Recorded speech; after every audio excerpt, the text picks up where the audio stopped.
Bonjour à tous, aujourd'hui je vous retrouve avec une expérience que j'ai faite concernant les smartphones. J'ai testé donc pour vous 3 gammes différentes de smartphones pour voir s'il est intéressant de vraiment mettre 1000 € dans son smartphone ou si un téléphone à 200 € fait largement déjà le café.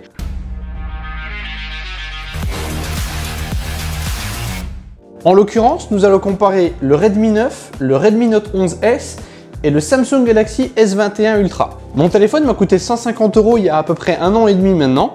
Le Redmi 9 de chez Xiaomi, c'est donc un téléphone entrée de gamme, mais qui suffit amplement à l'utilisation que j'ai d'un smartphone au quotidien.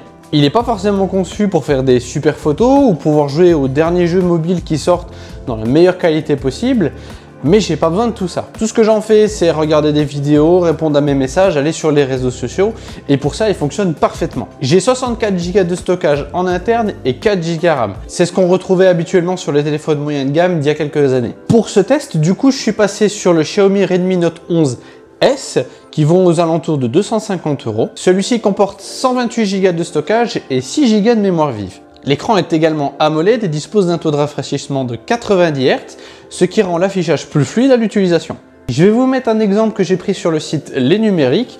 On a des photos qui sont correctes de jour, mais par contre, dès qu'on manque de lumière, la qualité de la photo en prend un sacré coup.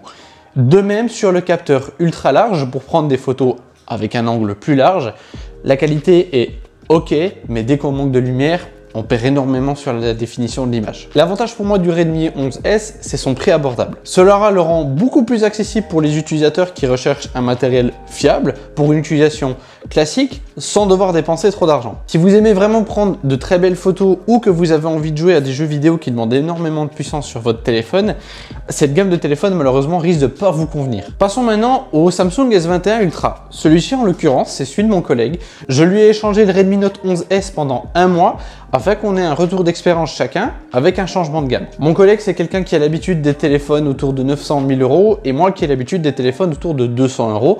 Ça permet à chacun de retrouver les avantages et inconvénients de chacune de ces deux gammes. Le S21 Ultra, c'est donc un téléphone haut de gamme avec 256 Go de stockage et 12 Go de mémoire vive et un processeur ultra puissant. L'écran est également AMOLED comme le Redmi Note 11S, mais de bien meilleure qualité au niveau des couleurs, et également un taux de rafraîchissement de 120 Hz, c'est-à-dire qu'il est encore plus fluide que celui du Redmi Note 11S. Avoir ce téléphone, c'est quand même avoir une sacrée bête en main, parce que ce soit pour faire du jeu, de la photographie, ou même un petit peu de prise de notes, le téléphone est capable de faire tout ça sans problème. Grâce à la panoplie de capteurs notamment qu'on se retrouve à l'arrière, pour tout ce qui est photographie, on se retrouve vraiment qu'un smartphone à toute épreuve, qu'on soit de jour, de nuit, de loin, de près, on arrive vraiment à faire de super belles photos. On a donc pu rassembler plusieurs points intéressants sur les deux extrémités de gamme de smartphones qui existent. Personnellement, quand je suis passé la première fois sur le Redmi Note 11S, je l'ai vécu comme une petite mise à niveau assez agréable par rapport à mon Redmi 9. Je me retrouvais donc avec des caméras un peu meilleures, un processeur un peu plus puissant pour les jeux,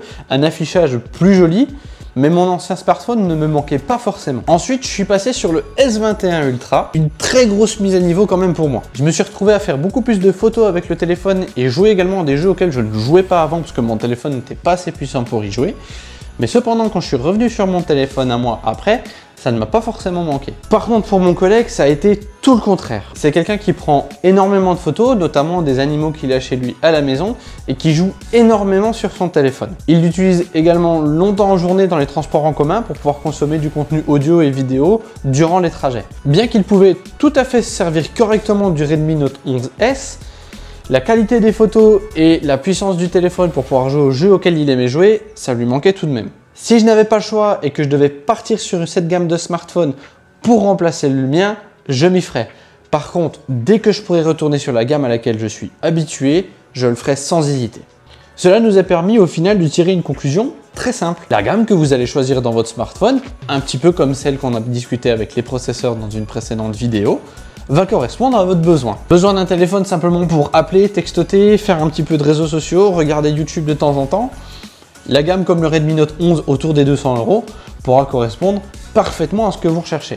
Envie d'en faire une utilisation poussée, professionnelle, de capturer chaque instant de votre vie dans la meilleure qualité possible et de pouvoir jouer à tous les jeux pendant vos pauses toilettes, à ce moment-là, il y aura peut-être un intérêt de partir sur un téléphone un peu plus haut de gamme. Il ne faudra pas oublier qu'en général, sur les téléphones entrée de gamme, il y a aussi une part dont on ne discute pas forcément, mais l'optimisation.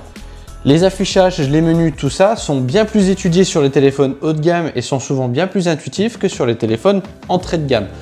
Après, c'est une question d'habitude et d'ergonomie. En général, au bout d'une semaine, on s'habitue au système. Mais c'est toujours un pas en plus à faire lorsqu'on se dirige sur une entrée de gamme.